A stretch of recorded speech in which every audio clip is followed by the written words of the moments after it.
on the red side. Thanks, Riv. I'm here with Sneaky after a pretty intense battle there against Curse Gaming.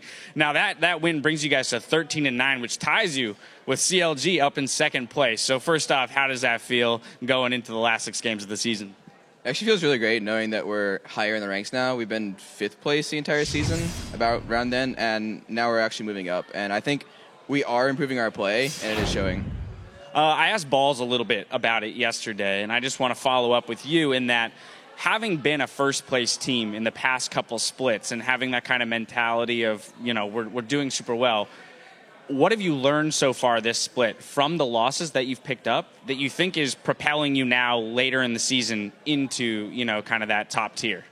I think what I've learned a lot of is just how we practice is what translates into LCS. If we're having really good practice weeks, we'll do really well in LCS. But I think through the first couple weeks, we were doing pretty bad in our practice, just how we were going about it and just how we were playing in general. It wasn't that great, so we actually lost a lot of games, but now we're improving a lot because we've improved our practice. All right, so now to jump into the game. This was an extraordinarily explosive game. I mean, there was 40 kills at 35 minutes. You know, that's a ton of kills. So how do you deal with a game when it just seems like it's fight after fight after fight and you don't have a moment to breathe and, like, reset? I knew I was really strong personally, so I knew I could do loads of damage as long as Yasuo wasn't stopping me.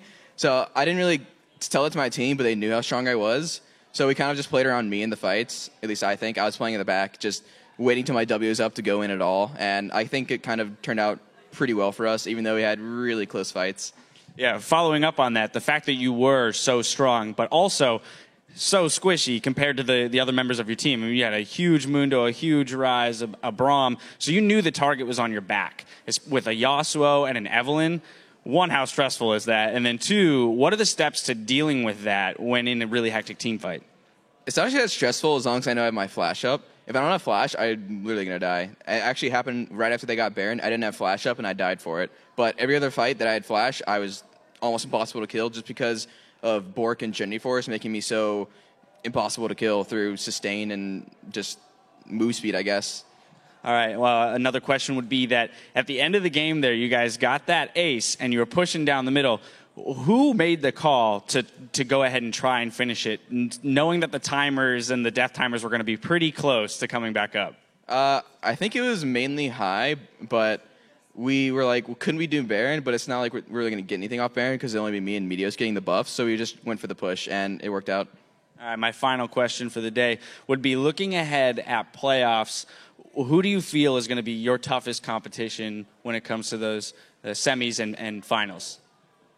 I know CLG and LMQ are both above us, and I do think they'll be the hardest matches. So that's it.